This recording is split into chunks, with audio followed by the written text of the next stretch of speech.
Welcome to Inside the Blueprint, where we explore the frameworks that shape change in our communities, in our systems, and sometimes in our homes. And I'm Claire, your co-host. Honestly, being a teenager today is kind of weird. There's that pressure to figure everything out and look like you've got everything together, even when you don't. I'm curious how families can actually help with that. Our guest today is Pearl Samandari, a global citizen, a mother, and someone who has worked across gender parity, sustainability, and community building. From Ecuador to Dubai, Pearl's perspective is rooted in faith, service, and raising children who are curious, compassionate, and committed to making the world a better place. Pearl, welcome to Inside the Blueprint. Thank you so much. Thank you for having me. Before we start, if this podcast resonates with you, hit subscribe, leave a comment, and share it with someone who needs to hear it. Every listen keeps us having these conversations across generations about things that really matter. We are building something meaningful here, and we are glad you are part of it. All right, let's get into it. Pearl, thank you for joining us.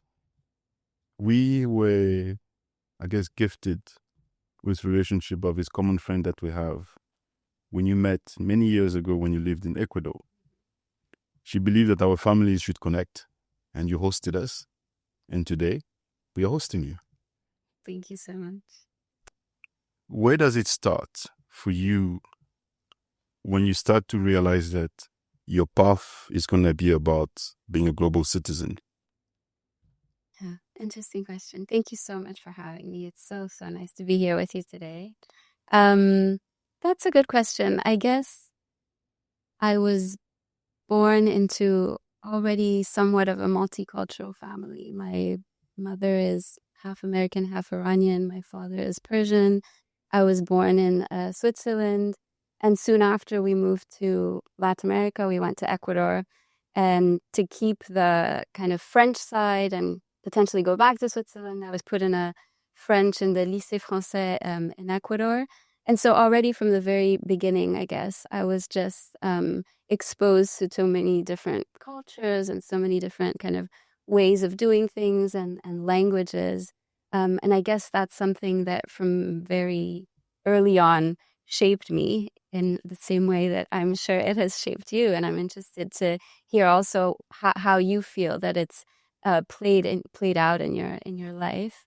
And then kind of that just continued, and through different experiences and through travel and interaction with different kinds of people, and then later on studies and moving, and I ended up marrying someone from a Persian background, but who was born and raised in South Africa. So again, another point in common that we have with you. Absolutely. We ended up living in London and then now in the Middle East.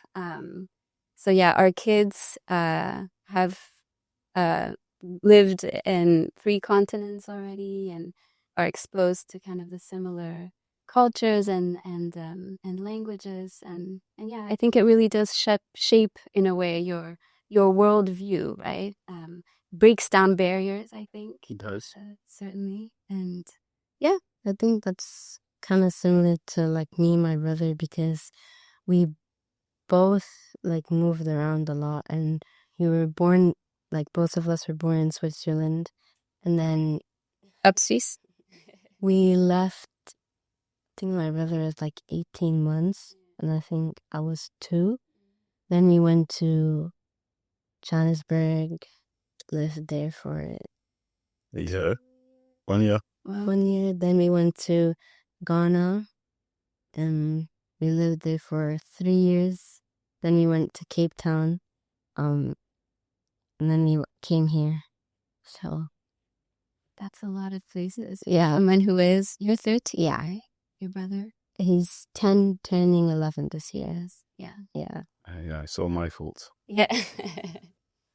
It's a blessing, really. No, it's a blessing. Sometimes I don't see it that way, but it is what it is. So how did you raise then your kids? Because you were brought up in this world where there are no barriers. the only opportunities to cross boundaries, opportunities to learn about new cultures. And how do you pass on that ability to look at the world as really a place where you can be what you can become with faith, with respect, with dignity? Mm-hmm. Yeah. Yeah. Well, I think it was done kind of very naturally. And I guess we're still trying to navigate that and understand, how do we pass this on? How do we see the beauty in all the different cultures? And also maybe the things that are less beautiful and maybe need to be, weeded out. And I guess one benefit of being part and feeling part of all of these cultures is that we're not looking externally and, judging what other culture. I can understand from myself, what are those things that I feel that need to be adapted or need to change in order for us to be able to grow and improve together. And so for the kids, they've, again, just always been exposed to different ways of doing and seeing things. But I think also, very importantly, have grown up with this lens that this unity in this diverse patchwork is what is beautiful. So it's not seeing otherness, but it's seeing what is common between all of us, but also what is beautiful and distinct within each of those cultures.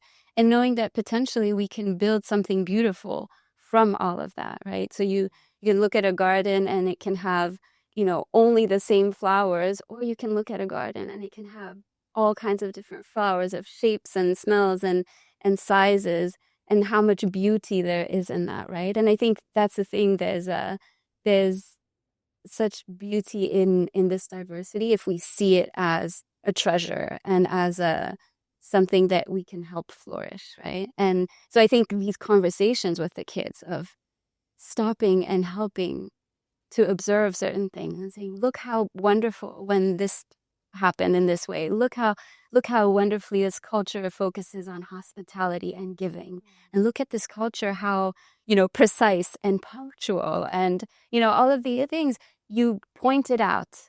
And children then start really observing. Because I think the other thing also happens where when you don't point certain things out, and I guess this is true for everything, when you don't have certain conversations to crystallize certain things, then kids will observe things and believe that it's the norm. And so for certain things, you really have to, I think, proactively counter that and say, you may have seen something, but that's not how it should be, or that's unjust, or that's unfair. How do you think that this could be improved? That feel good to see that dynamic, for example, or the way that even certain cultures are interacting with each other, does that feel fair? Does that feel just? And to help them to start reflecting, oh, actually, that really doesn't feel good in my body. I feel like that person. And that also grows empathy, right? So yeah, I think it's a lot of conscious and intentional conversation. Absolutely. I think with children. So you see, your father is not that different. Huh?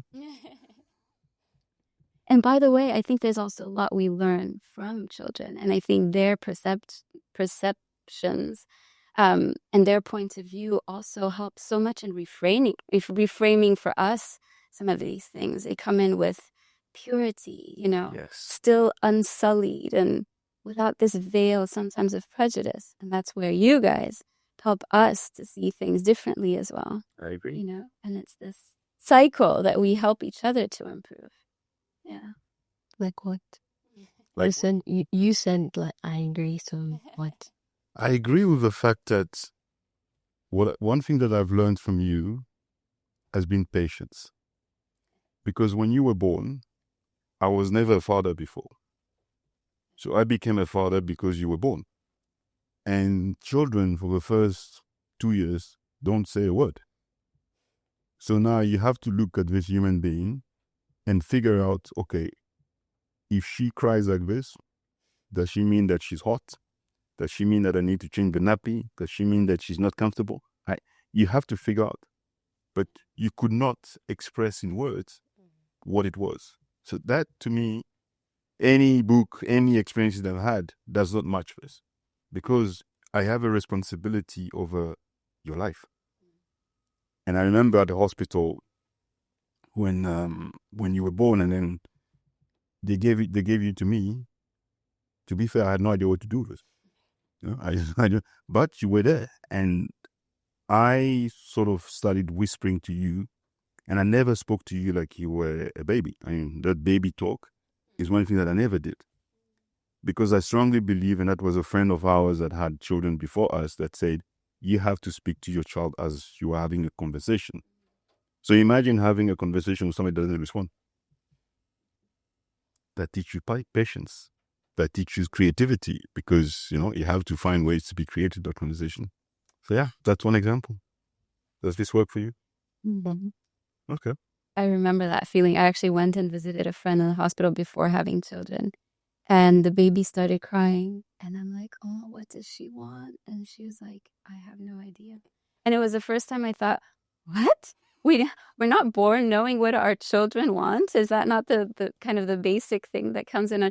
But it's this this relationship that develops, and it's so interesting through the unsaid and through at the beginning. It's just really learning the cues. But I think it's something that goes much beyond that. It's a calibration, I guess, that happens, and by the way, continues throughout our lives. I think it takes different shapes and forms as we grow older, and as we, both parents and children, go through different phases.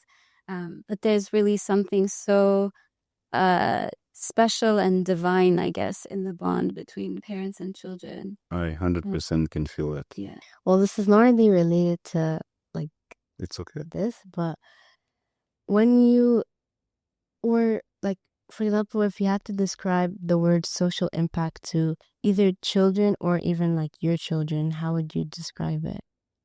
That's a really good question.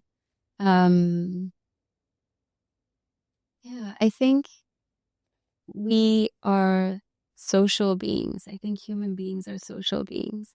And that means that we thrive, we grow, we develop within society, with others, not in isolation. I think we're very much here on this journey to kind of polish virtues and qualities that are within us. And we each have those innate within us. And it's really about this, developing them. It's like, there's this saying we're like a mine rich in gems of inestimable value, and education allows us to polish those gems, not just to reveal the treasures for ourselves, but also to then allow others to benefit from it.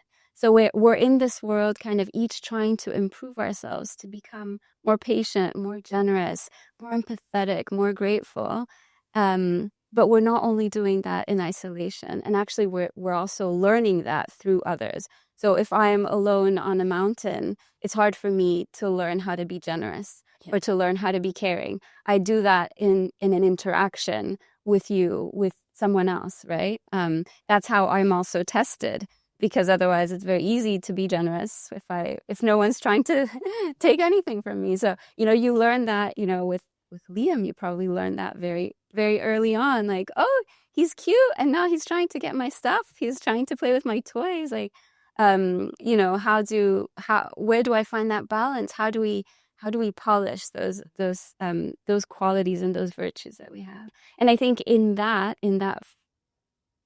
that mindset, I guess, that we're here not just to improve ourselves, but also then how do I put these qualities in practice, but also then to the benefit of others, right? And I think that social impact is taking that concept and taking it further to, in the structures and in the ways that society organizes itself. There are ways that are not necessarily very just and fair right now. So how do we, and it's from years of having done things in a certain way, and there's all these forces that are at play, but it's how do we take stock, pause, reflect about why is this a certain way? And how do we find ways to make it better? I guess it's really simply that.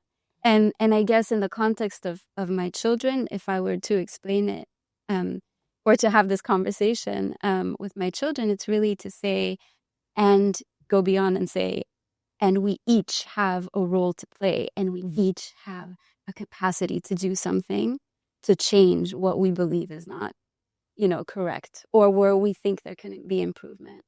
Because I think, for example, you having these conversations, there is something that you can do. You have a voice, you can bring people together, you have sharp questions, you're looking around at the world, observing and seeing already what are those things that we can do better. And then having that impact, which is really that agency to do something different. I mean, you started by saying it's not related, but it is related because social impact starts at home. No, and Auntie Paul gave you the example of you and Liam. If within the home, you don't have empathy, you don't have a positive impact on your brother, how are you going to be better with somebody outside? So social, and I like how you started it, it's about the interaction with human beings. And if you cannot interact with your own family that you didn't choose, that's one thing that unfortunately we don't do. Or fortunately, I don't know, it depends. But you don't choose your family. And you have to figure out, okay, how do I live with these people? That sometimes really work on my nerves, But you have to learn, adapt, and that in itself is the biggest part of the impact piece. Because when you now, let's say 10, 15 years from now, you are this big interior designer that you want to become now. And you decide that, you know what? I want to make sure that the way I design is to make sure that the environment is better for my children. That's a choice. That has social implication, that has also impact. So it's very much related. Social impact is not something that you do out there, actually. It starts at home. And, if I now for the past, 9 years or so, my life has been around social impact. And that's probably the only thing that you hear me talking about all the time. So I'm glad that this is a question that you asked to in this setting. Do you have another question? Ask a question. I can ask a question. You now have responsibility over 2 human beings.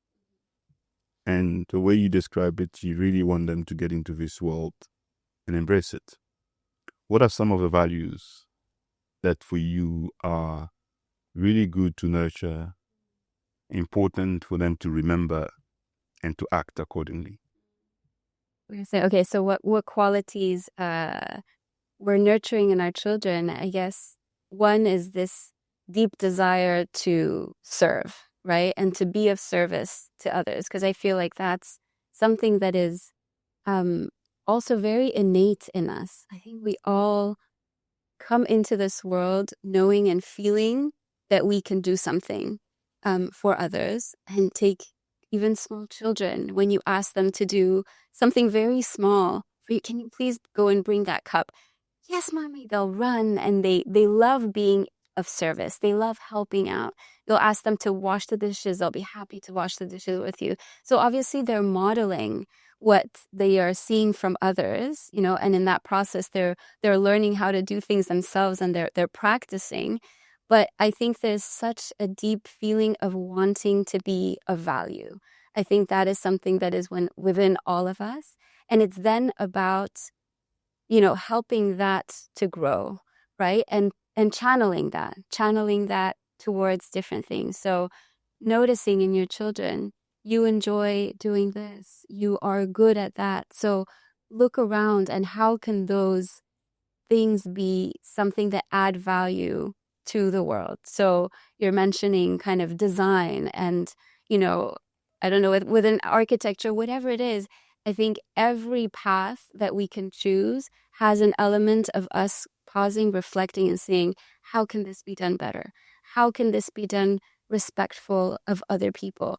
How can this be done respecting the environment, respecting our planet, which is something that, this modern crazy world has kind of forgotten. Yeah. The basics, right? Of how do we interact with each other? And then how are we interacting and how are we respecting our planet as well? That's because just this week in science, we watched like a documentary about the year the Earth changed, which was like in 2020, and how since everyone was inside their houses, like how the environment got a chance to like breathe again, and like how like for example, in India, they could see the Himalayan mountains after like 30 years because of like all the like smokes and all of those were out like gone because no one was outside of their house, and how like all these different animals, or like for example on the safari, since there's always people coming with the like cars and making a noise, and like it was a cheetah that had like just caught a prey and then like their food, and they were calling out to their cubs to come eat. But since like before, there used to be like the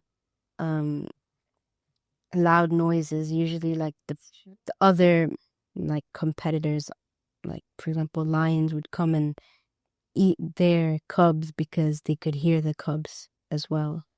So that means like there was a big jump of like different animals and wildlife that like their population grew. Absolutely. Yeah. It's like that impact that we've had on nature and this like sense that we just need to extract the most of it to fuel this way of life, which we believe we need to consume. And, it's just so unsustainable. And yeah, a pause in that allowed the world to kind of recalibrate and breathe, actually.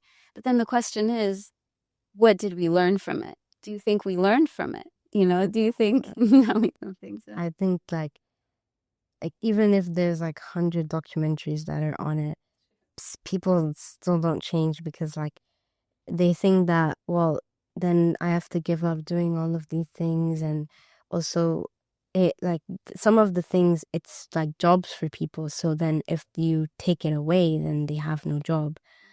And so it's kind of hard to find a balance. That's fair. It's about rewiring a lot of what I think sometimes are very deeply embedded within each of us, and then within structures that allow that to happen as well. Yeah. So, but I do think that things change little by little and with small decisions that, you and me can take, and then find new ways of doing things. And then hopefully that, that good kind of can spread at scale and things then change on a broader level. But it's very true. Earlier you mentioned patchwork, and the image that came to my mind is something that we have in Côte d'Ivoire called Nzassa. So Nzassa, maybe you've seen pants or shirts that have different pieces of cloth. So the story behind it is that the tailors that couldn't afford to make their own clothes will basically take bits and pieces of cloth that they've cut folks to make other people's clothes and make their own. Now it's become very fashionable and trendy, but it was someone's creativity in the absence of that created Nzassa. So if I take this example, to me, it's sort of beyond creativity is also faith. And I know this is an important piece of how you're raising, or your parents raise you, and how you're raising your children.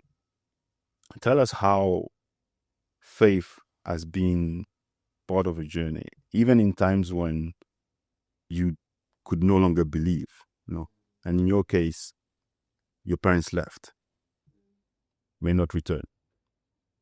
So what keeps that light burning inside, which is faith? Yeah. So I think, I was born in the Baha'i faith, which is the prophet founder is Baha'u'llah. It's a young religion. around 200 years old, and really believes, I guess, the fundamental principle of the Baha'i faith is unity, and the fact that humanity is now ready for this next stage of its progress and of its development, which is going towards integration and going towards unity. And it's interesting, I think, because we're at this phase in development of the world where we see these forces. We see forces of integration, trying to bring things together, institutions, conversations, breakdown in kind of barriers of communication and internet and all these things that are bringing us closer together. But there's also still a lot of that disintegration happening and those wars and that lack of unity that we still see. And so we're almost at that point where we're in the middle and it can kind of go both ways. And it's kind of part of this, it's almost as if the humanity is at its adolescence. I always say that word right. Adolescence. My husband always is there to correct me. But it's this phase where there's a bit of both, where we're trying to find our identity. And is our identity going to be in peace, collaboration, cooperation, and working together? Or is it going to be in anger and feuds and wars and competition, right? And so it's a very interesting time in our society where, and I think we really each have in our choices and our decisions the capacity to choose kind of what side we want to do in our everyday, in our interactions with our friends, in the things that we study, in the ways that we are with each other. What are we choosing to practice and therefore to improve, right? And so you were asking about About faith. it's related. Yeah, it's related, and I guess it's a way of seeing the world. I mean, there's a lot of beautiful teachings again that Baha'u'llah has brought, which are in trying to reinforce this unity about the equality of men and women, about the abolition of prejudices and racial prejudices and all kinds of prejudices, about not having these extremes of poverty and wealth. All of these things are contributing to a more disintegrated and disunified world. But if we work together to attain these to work differently towards these principles, then we can create a world that is more united. And I think that faith and that the other part of it, I guess, is that I really believe that we are spiritual beings that are living in this material life, and not the opposite. I am not just flesh. You are not just, what we can feel. I feel like there's more to us, like our soul, and our soul needs to be nurtured. Just the same way that you feed your body, you give it sleep, you exercise and, food. How are we nurturing our souls? And I guess that's a question maybe for you. What do you feel are those things that help nurture you beyond just your body and like your mind and your spirit? Do you feel there's activities or things that you can do or engage in that help nurture and give kind of new energy, beyond some of these everyday activities that we do maybe more mindlessly? Well, I'm not sure, but sometimes, I mean, every Sunday, or not every, but more or less, I do surfing at Kite Beach with Pirate Surf, and I really enjoy that because I love being in the ocean, because it's like, I don't know, for me, it's just like calming and it's nice. And we're often in the water, whether it's with like surfboards or this mega sub. So I feel like that's something. And sometimes even just drawing or coloring in or anything like that. Just yeah. That's really interesting. And I think the first one is nature, right? And this deep connection that we have and this need that we have, I think, to be in nature. We are part of nature.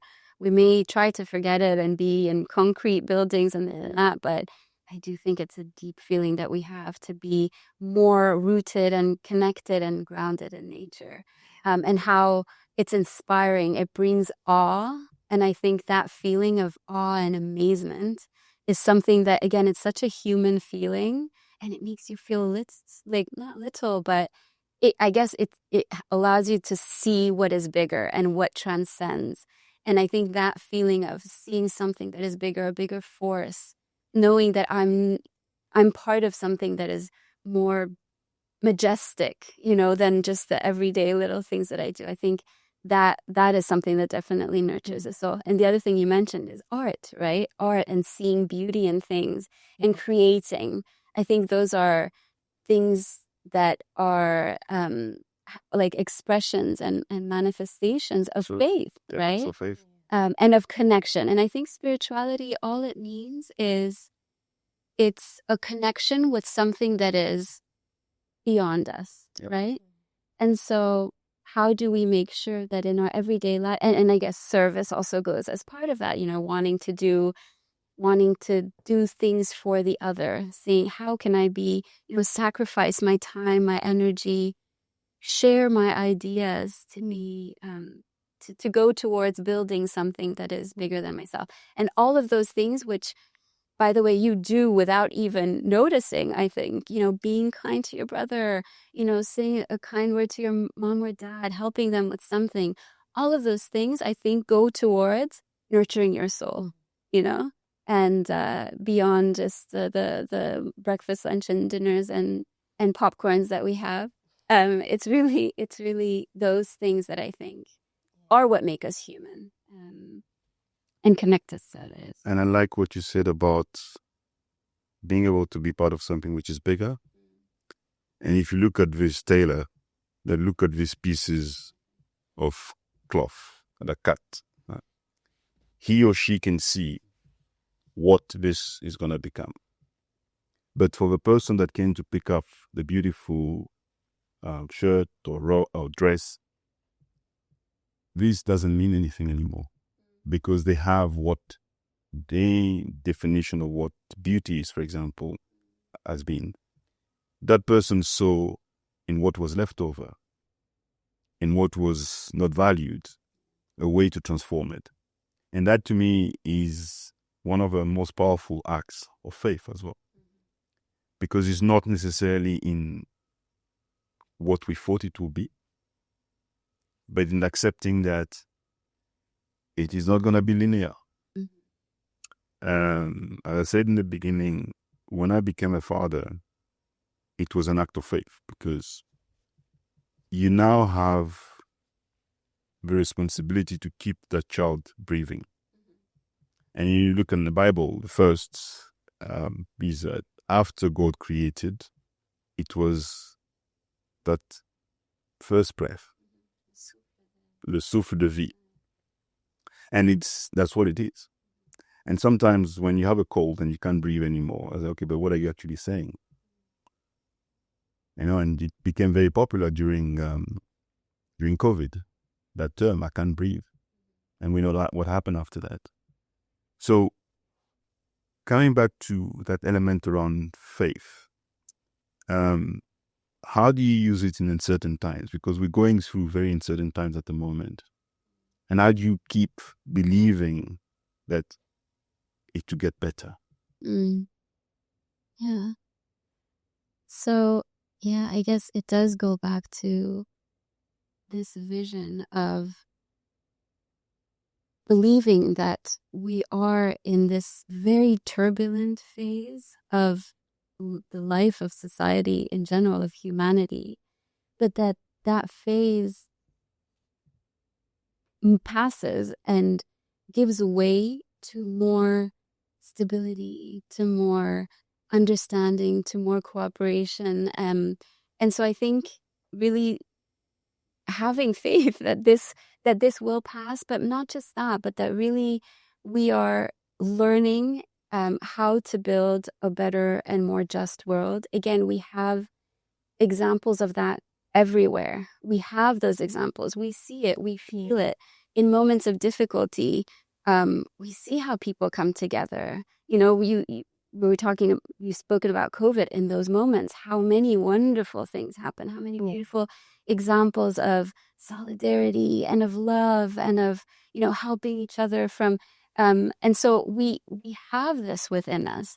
And how are we moving closer towards that? And I think keeping hope in an uncertain time is very difficult. And it seems like in that moment, it's just very hard to see how things can improve. And this is, I'm talking about in kind of the history of humanity, but I'm saying, but also within our lives, when I'm in a difficult moment, it's so hard to see past it. But I think, keeping that faith, being, and that faith in action, which is a faith where I am proactively still taking steps. It's not a passive or a blind faith where I just sit and hope. It's knowing that I have agency to still, whatever it is that I can contribute to, I am still going to try to contribute to that. And then in those difficult moments, there's also other things, which is, again, we are part of a community. First and foremost, we're part of a family, right? And so back to what we were saying, as families being that building block, it's the first building block, the first unit of society is a family. It's foundational, right? And it's this combination of families that becomes a community or neighborhood and then becomes society at large. So how are we ensuring that within this unit, we also have this opportunity to test and grow all of these qualities and these virtues? We through some friction, maybe sometimes, again, that's how we learn patience. That's how we learn generosity, caring. Also learn how to talk about our feelings and discuss, have conversations, and how to deal with conflict, for example. Again, you've been doing this for as long as probably you remember with your brother, and in ways that were probably silent at first and through many cries and stuff, but at some point. And so then what's the role of parents in helping our children to really be able to understand what they stand for, but also be able to communicate that in respectful, loving, and meaningful ways? And I guess maybe that's also a question for you, Carl. I mean, I guess we do it on an everyday basis where, our kids have their little conflicts of whatever type it may be. What is our role in that? Is it coming and fixing the problem, which sometimes as parents, we just want to, help eliminate the issue, the conflict, the source of it. But actually, probably there's better ways of doing it, which is allowing them to develop those skills to be able to have a conversation. And those conversations at this stage will be about a certain thing, and then they become more and more complex over time.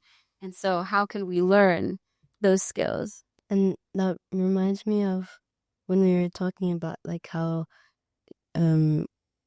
we are grounded or connected to nature. Reminds me of when we used to go on hikes in the mountains in South Africa. I did it with my school, and we also did it sometimes with my family and my grandpa and my cousins.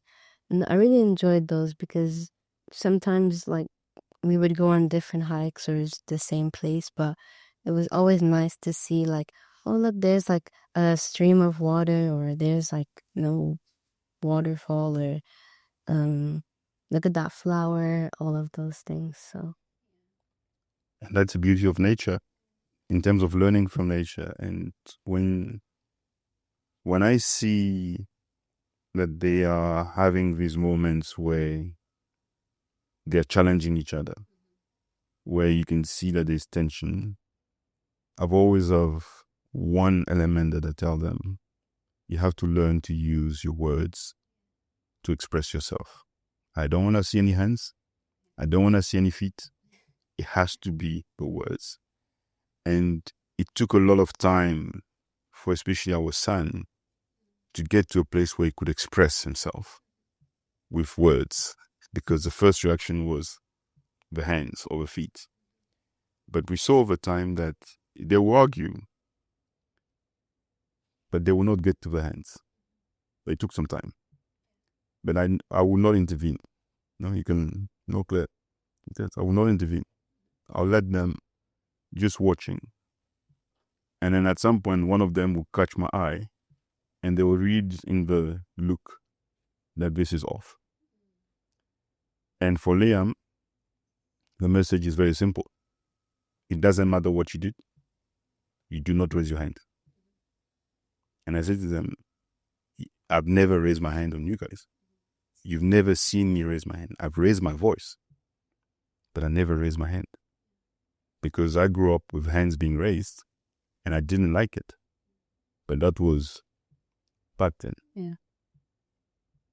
We have to be able to get children to learn how to express the emotions, the frustration, the anger, but they need to be able to put a word to it, not a physical gesture. And that is extra work, because the easy way out is to just beat it out. But if you start at home, where do you stop?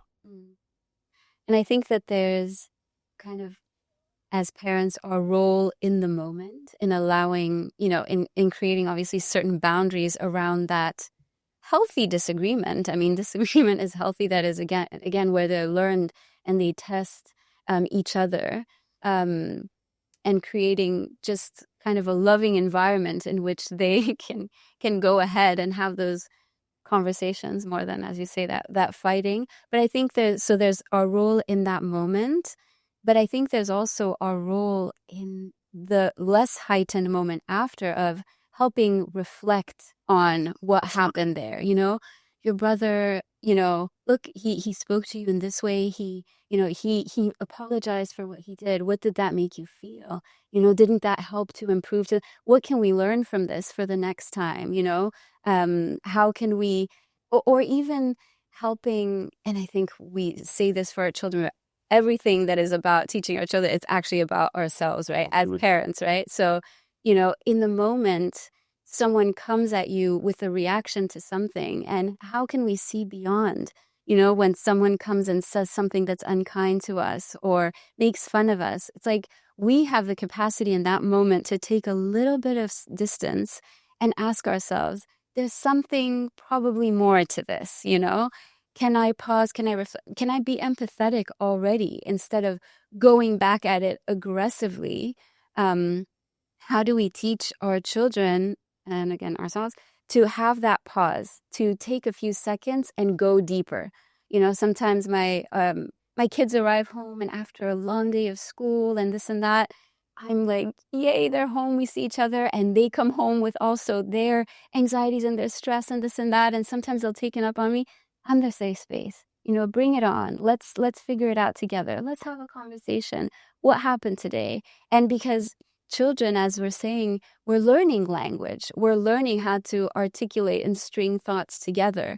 And so we have the opportunity to allow them to bring that out and to help them interpret their day, where they'll come in, this said this and this said that, and you sit down and be, okay, well, do you think maybe she was upset because of this? Could it be that you said that? Tomorrow, how about we try to do something like this? What do you think could help the situation? Just conversation, right? Endless conversations. And I feel like if we can create an environment in the home where we can share these things, and of conversation with elevated conversations, where we can really explore together and bring up topics that help our kids think about certain things themselves. And I feel like you guys are doing this so intentionally, right? This is an example of that, How can I have with my daughter, bring her on this journey of learning from her, having her explore all of these different concepts, asking all of these questions, and then, afterwards really going back and reflecting on that and seeing how it applies in everyday life, and how it can help to kind of move to the next level. Absolutely. I have one comment, one question, and Claire, you can have a last question or comment. The first one is teaching them not to react to emotions, but to engage with them. Yeah. Because the reaction is visceral. Natural. Engagement, you have to pause. If this person is coming to me this way, what did I do to create that reaction from them. So you have to engage with it. And that really forces in that moment for you to think about you as an individual and how you can help the situation. There are many parents that feel disconnected to their children. What would you say to them? Yeah, I guess those emotions, you're right. It's messages. Emotions are signals. So it's not about saying, don't be angry right now, or don't be nervous about it. Don't be nervous. It's not like, be nervous, that's normal. But what are you gonna do with it? Like how are we directing that, and how are we channeling that? And about parents feeling disconnected to children, I guess, we are living in a world where I think there are a lot of negative forces that are kind of trying to divide. I think it really does go back to disconnection, division, disintegration. And I think there are ways of countering these forces. And I think we have to do that in our everyday lives, in our relationship with our children, in school, community, society as a whole has this responsibility to create these deeper connections. And I think really finding value in ourselves and in those connections, and beyond what, I mean, we didn't get into this whole kind of social media and how, we're now, it's so based on, pushes us to think about appearances and about how we are validated by others and how many likes and stuff. And I think it's really moving beyond that and seeing internally, where does my power come from? Where do my qualities come from? Where do my talents come from? How do I pursue them? But also then again, at the service of, right? Oh, and I think, yeah. This phase, we all go through different phases, whether children, parents, all of us as human beings, we go through different phases. And how do we accompany each other in those phases? And by the way, if we have felt disconnected, it's on us to reconnect, right? And how do and there's, resources. What are those tools in my toolbox to be able to reconnect with our children? Probably we need to take the first step in that journey. And then there's many ways to really remain kind of strong in that connection and take it throughout. I mean, we are, you might see us as big, but we are still kind of figuring it out. You mentioned at the beginning, like, this is such a phase where, what did you say? We're trying to figure things out. We need to show that we've figured it all out. Then, and there's that pressure. We're still in that phase. We're still figuring it out. We still feel that pressure to get things right. And now on top of it, we're raising little humans, So I think life is about learning. Life is about growing and developing. And we need to remember that and be empathetic that we're all on this journey, right? No one has really completely figured it out. We're doing that together. And as children, being graceful and forgiving of our parents. And then, I say that to you, I then think of my own parents and, how they've been on a journey. No one comes with a manual of how to do this, and just showing grace along the way, upwards, downwards, with our partners who we're co-parenting with, and also come from very different backgrounds, and suddenly we need to make it work. So all those things about conversation, about conflict resolution, consultation, how are we putting those in practice to then be able to raise these children? How do we do that within the home? What is one thing that you go home and tell Mommy and Liam? Today? After this conversation with Auntie Pearl, what did you learn? To go surfing more and be in nature. You need to, everyone, like, Take your time. There's no rush.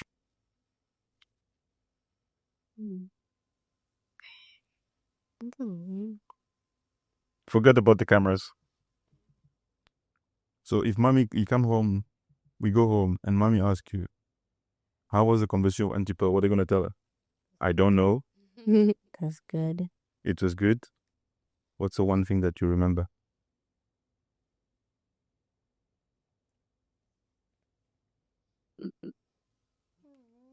Can I say one thing I hope you remember is your power and how, we are all here to contribute to something better. And so whatever that may look like, whatever shape it looks like right now, you've done that in the past just by your pure presence and existence in this world. You're doing that, and that will continue. Continue thinking about your power, your agency. What can I do? Asking yourself those questions, being curious about the world around you and seeing, there's things that are great. How do I help support that? Other things don't feel right, but what can I do about it? And there's always something, big or small. And that will, I think, can guide you in your decisions about what do I want to study later? What do I want to learn more about? Where am I going to focus my energies and my time and my finances and everything, right? How am I channeling that? So you are powerful. It's a powerful age that you're at. So take that forward. Very good. It's done. Thank you. Thank you so much. It's been such a pleasure. Thank you. It was a rich conversation. Thank you for listening to Inside the Blueprint. We hope this conversation gave you something new to think about. If you enjoyed these episodes, there's more where that came from. Tap on videos to catch other episodes. Each one explores a different part of a bigger picture. A new episode drops next week, so hit that subscribe button and we'll see you soon. And until then, keep building, learning, and asking better questions. Bye.